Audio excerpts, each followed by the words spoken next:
Hi folks, welcome to Moxie Gaming channel. If you've been looking for Tower of God tier list, then your search ends here. This tier list guide is pretty useful, especially for those that are new to Tower of God. With that in mind, in today's video I have prepared the Tower of God tier list and reroll guide, so be sure to watch it all. Alright, let's get ready bench and start today's video. Is Tower of God Great Journey worth playing it?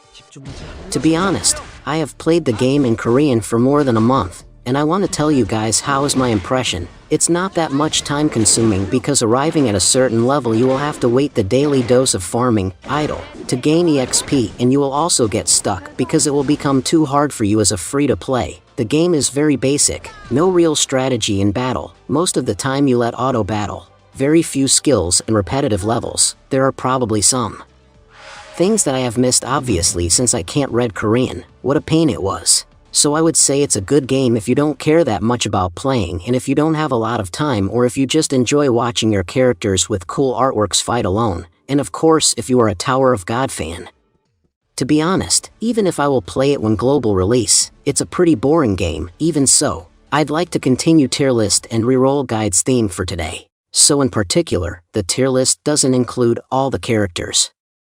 In my opinion, I only list characters that are worth taking time to gain and training. In addition, some characters are not in this version. Well, let's talk about S tier first. Evan, the role is support. His skills, heals allies. Highly recommended to get this character. If Evan team up with an attacking character like Bam, you will be invincible, because Evan can reduces DMG taken for the ally with the lowest HP, increases life recovery of allies, increases allies' def, inflicts magic DMG. Skill 1, recover 20% allies' health. Skill 2, reduces 20% damage taken for the ally with the lowest health for 8 seconds. Passive, increases 15% life recovery. So my view must be get Evan no matter how many times you reroll. Next, let's talk about A tier. Bam, position, wave controller, DMG dealer. I think he's the handsomest guy in Tower of God. His skills, inflicts magic DMG, boosts stats, recovers health, so Bam is a very important character in the early game.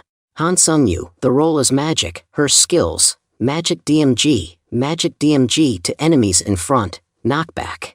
And let us focus on that Xia. The role is DPS. Her skills, increases crit of all allies, magic DMG, increases ATK SPD, reduces DMG taken to allies. Her first skill, increases 100 critical stat for all allies for 8 seconds. Her skills 2, deals 20% magic DMG, 5 times. Passive, increases 15% magic DMG. Waryun, my favorite waifu in Tower of God. Position, wave controller, crowd control and supporter. Her skills, PHY DMG on enemies in the front, reduces enemy DEF.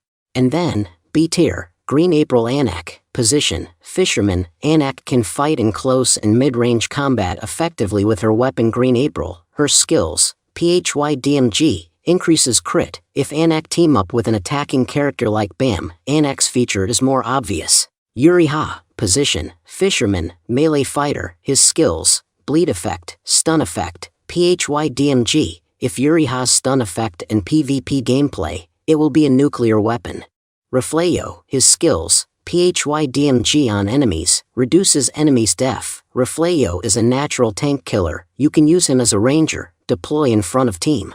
Finally, let's talk about C tier. Kunran, her skills, magic DMG, electrocutes the enemies. Beta, her skills, PHY DMG on the enemies, increases ATK SPD. Urek Mizuno, the role is tank. His skills, increases DEF, PHY DMG on enemies, taunt/provokes the target, increases normal attack power for 7 seconds, deals 140% physical DMG to target 3 times, reduces 15% DMG taken for 3 seconds and additional DMG to shield. His first skill, increases 200 defense for 5 seconds. His skill 2, deals 75% physical DMG to target, taunt the target for 3 seconds and additional DMG to shields. In addition, if you haven't got any legendary characters, I recommend Kunaguero Agnes. Kunaguero Agnes is a heroic rarity hero that is classified as a magical DPS type in-game. His first skill states the following: deals 75% magic DMG to enemies within range 2 times. Upon being transcended, he gains 20% of the damage dealt back as life recovered. His second skill states the following: recovers 100% of attack power, health. One of the strong suits of Kunagwero Agnis is his ability to self-sustain. After being transcended, this skill further provides him with a 50% continuous recovery effect for 8 seconds. Make sure to build him with high attack power for more healing through his skills. His passive ability increases the life recovery effect of all allies by 35%, which is unusual for a hero like Kunagwero Agnis that does not have any ally recovery skills. Nevertheless, he works well with other healers on the team. And then, let's talk about reroll guide. You could reroll again if you have get the character you wanna.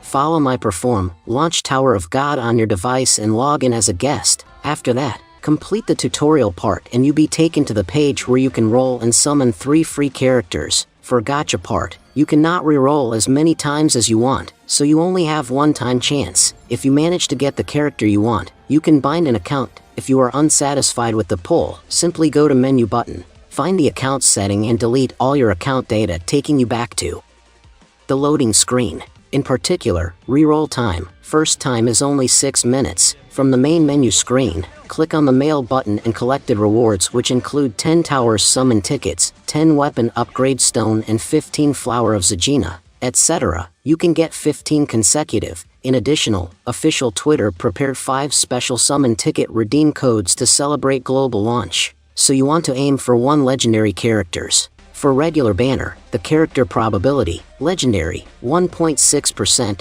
epic, 7.6%. The ignition weapon probability, legendary, 0.4%, epic, 6.6%, rare, 20%, uncommon, 7.4%. You can get legendary character or ignition weapon for 90 draws as maximum, so I am afraid that you couldn't get 1 legendary by the 15 free summon tickets. And get easy to use characters and ignition weapons so that you can progress even in the early stages of the game. It goes without saying that the above list reflects the Mox Gaming's opinions. While I recommend picking the S-tier characters, you are urged to use the ones you are comfortable with. This allows you to explore new options and master every character in Tower of God. And wish you all luck for taking the victory through your battles. And I'll leave the timestamps down in the description. Don't forget to follow, like and share. Thank you for watching this video. See you next vid.